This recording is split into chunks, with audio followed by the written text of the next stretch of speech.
Bonjour et bienvenue dans mes carnets sonores. Je m'appelle Chloé et je vous emmène dans ma vie paysanne et créative.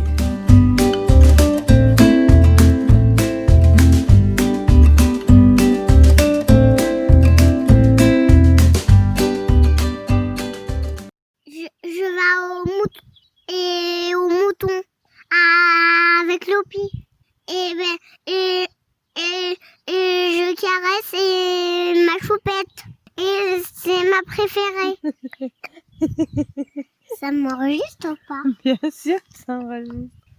Et tu fais quoi avec papa? Et ben avec papa et ben avec maman et aussi et ben on ramasse les murs Et les framboises et les myrtilles Et qu'est-ce qu'on va en faire? et un gâteau. Ouais, c'est bon.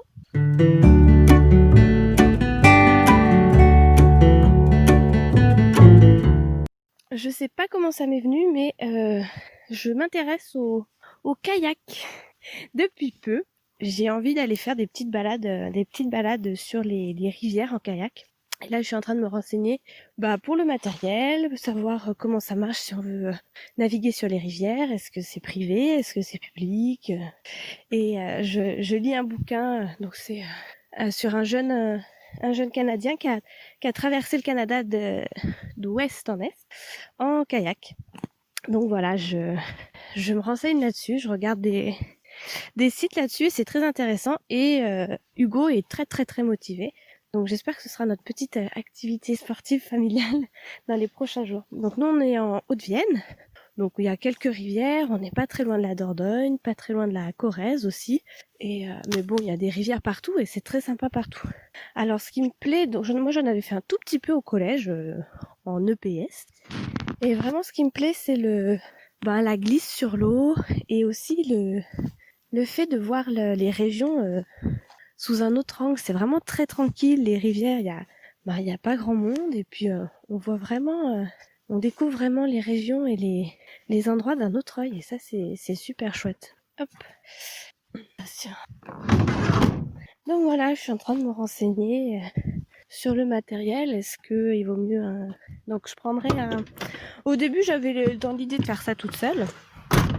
Et puis quand j'en ai parlé à Hugo, il a été tout de suite attiré par l'idée et donc je pense qu'on va se faire des petites balades pour voir et puis on devrait certainement essayer de se trouver un canoë 3 places sur le bon coin ou enfin voilà d'occasion et faire quelques petites balades. Donc nous on n'est pas très loin du lac de Saint-Pardoux, donc il y a déjà des locations de canoë, donc faudrait qu'on aille essayer. À Aix-sur-Vienne aussi, apparemment, il y a une base de canoë-kayak assez intéressante, à Lathu. Voilà, donc il y a de quoi faire déjà dans la région, de se familiariser avec ce moyen de transport et puis de voir si ça nous plaît, si ça plaît à la belette évidemment. Et puis pourquoi pas faire des micro-aventures sur un week-end de 3 jours au fil de l'eau. Donc voilà, et j'ai dans l'idée donc déjà d'en louer pour voir si ça nous plaît et tout, et puis j'aimerais bien qu'on s'en achète un. Donc je vais certainement vendre mon accordéon et un de mes rouets pour payer ça. Et puis je pense que c'est un bon moyen de faire une activité en famille, pas très loin. Il y a des rivières partout. Enfin, il y a un livre qui s'appelle Rivière Nature. Donc je crois que il me semble que c'est pour les canoës gonflables, mais bon, si vous en avez un rigide, c'est pareil, hein. Et c'est un livre qui décrit les rivières. Il y a des photos, il y a des itinéraires. Donc je l'ai regardé un petit peu rapidement sur Internet. Si vraiment on s'y met, je pense que je vais peut-être aussi acquérir ce livre pour avoir des idées de balades, de coins sympas.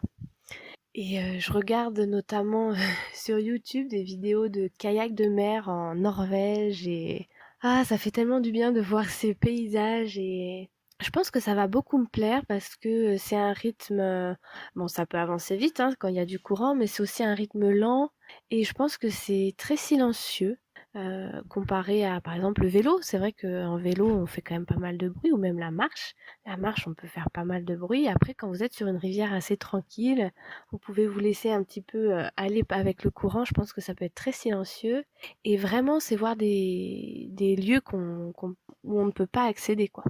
Donc voilà, le prochain petit projet auquel je m'intéresse. Donc si vous faites déjà ça, mais n'hésitez pas à me laisser un commentaire ou si vous avez des infos, ça m'intéresse.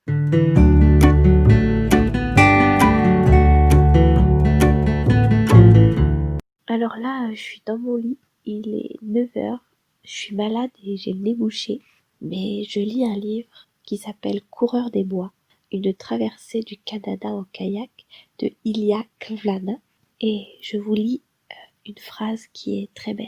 Je préfère passer pour un fou en donnant vie à mes rêves que de perdre ma vie à me conformer aux grands idéaux de notre monde moderne.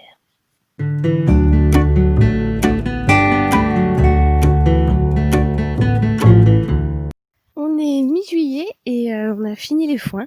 On a fait du regain il n'y a pas très longtemps sur une parcelle qu'on avait déjà fauchée mi-mai et il y avait une belle repousse et beaucoup de trèfle. Donc on a décidé de faire du regain. C'est la première année dans cette région qu'on en fait et on a décidé de faire en petites bottes en fait. Donc au début, quand on s'est installé, on avait une presse moyenne densité. Donc ça fait des petites bottes de foin de 15 à 20 kilos. Et moi j'aime beaucoup faire les petites bottes. Bon, c'est vrai que c'est pas mal de boulot et c'est bien d'être nombreux quand on fait le foin. Mais après, durant l'hiver, c'est très, très facile à manipuler, à donner. Enfin, voilà. Et puis depuis qu'on a eu la belette, en fait, on avait acheté une presse à balles rondes. Enfin, on a une presse à balles rondes, donc on fait la majorité de notre foin maintenant en balles rondes. Et puis le petit regain et puis une partie de la paille, on fait en petites bottes. Et c'est vrai, c'est toujours des chantiers très agréables quand il y a du monde, évidemment. Donc là, on était assez nombreux. Il y avait, moi, je pressais au début, puis après, il y avait Hugo, Mathéo, Léo, Nathan qui montaient les chars de foin. Et donc on a entreposé ça le long de la maison et puis on va couvrir ça et je vais le distribuer cet hiver pendant la période d'agnelage. Donc ça c'est du super foin, ça fait des petites bottes bien vertes, bien jolies et c'est très riche en protéines parce qu'il y a du trèfle et qu'on a bien conservé les feuilles de trèfle et on va donner ça aux mamans pour qu'elles fassent du lait pour leurs petits agneaux. Donc au niveau des agneaux, là je commence à avoir des gros agneaux. Donc la semaine prochaine, je vais faire partir un lot pour mes clients en vente directe.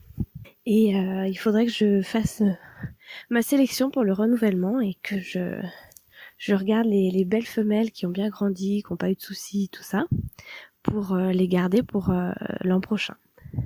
Donc cette année, il y a eu à peu près 130 agneaux. Et je vais garder, je pense, un peu plus de 50 femelles. Et le reste part en vente directe pour des colis de viande d'agneau. Donc là, c'est un peu... c'est une saison que j'aime bien parce que c'est vrai que le stress des foins est retombé. Il y a encore la moisson, mais cette année, je pense que ça va bien se passer. Là, je crois que la récolte va être belle. Et après, c'est vrai que la saison est quand même un peu plus cool. Là, on est encore pas sur le maraîchage, on est encore pas mal sur le désherbage. Mais généralement, en août, ça commence un peu à diminuer de rythme et c'est quand même plus cool. Donc, le programme pour août, c'est de continuer maraîchage brebis. Et puis moi, j'aimerais installer, donc ça s'appelle une demi-lune, c'est un parc de contention pour les moutons pour être vraiment le plus autonome possible et pouvoir peser mes agneaux, faire les pieds ou les traitements quand il faut, sans être obligée de demander à Hugo d'être là sur tout le chantier. Donc ça, c'est mon projet pour août. J'aimerais bien aussi faire pas mal de bocaux de légumes. Donc là, on a déjà fait des confitures, cassis, groseille, framboise un tout petit peu. Il faudrait aussi que je fasse des petits légumes fermentés. Alors personnellement, je n'utilise pas trop l'eau, le congélateur en mode de conservation parce qu'il est déjà plein de pain, de viande et de poisson. Et puis c'est vrai que je trouve que l'eau pique couchée. Je trouve que ça se remplit assez vite. Donc là, j'aimerais vraiment mettre plutôt en bocaux cette année, en bocaux stérilisation ou fermentation. Voilà, pour conserver. J'ai fait un tout petit peu de pesto cette année. Donc c'est pas mal. Moi, j'aime bien sur les salades. Ou ben dans les pâtes, dans les nouilles. Et je suis pas sûre, on a pas mal de haricots verts, mais c'est vrai que tout part à la vente et j'ai pas pris le temps encore de faire des bocaux, donc je pense pas qu'on ait des bocaux de haricots verts. Mais voilà, je vais essayer de conserver des légumes. Et cette année, on aimerait bien aussi, on a une petite agnelle de l'an dernier qui est pas jolie. Qui est pas très jolie, donc on va la garder pour nous. Et j'ai acheté un hachoir à viande manuel avec le matériel pour faire des petites et grosses saucisses. Donc on va essayer de faire ça aussi cette année. Voilà, parce que c'est vrai on achète de la viande au magasin de producteurs.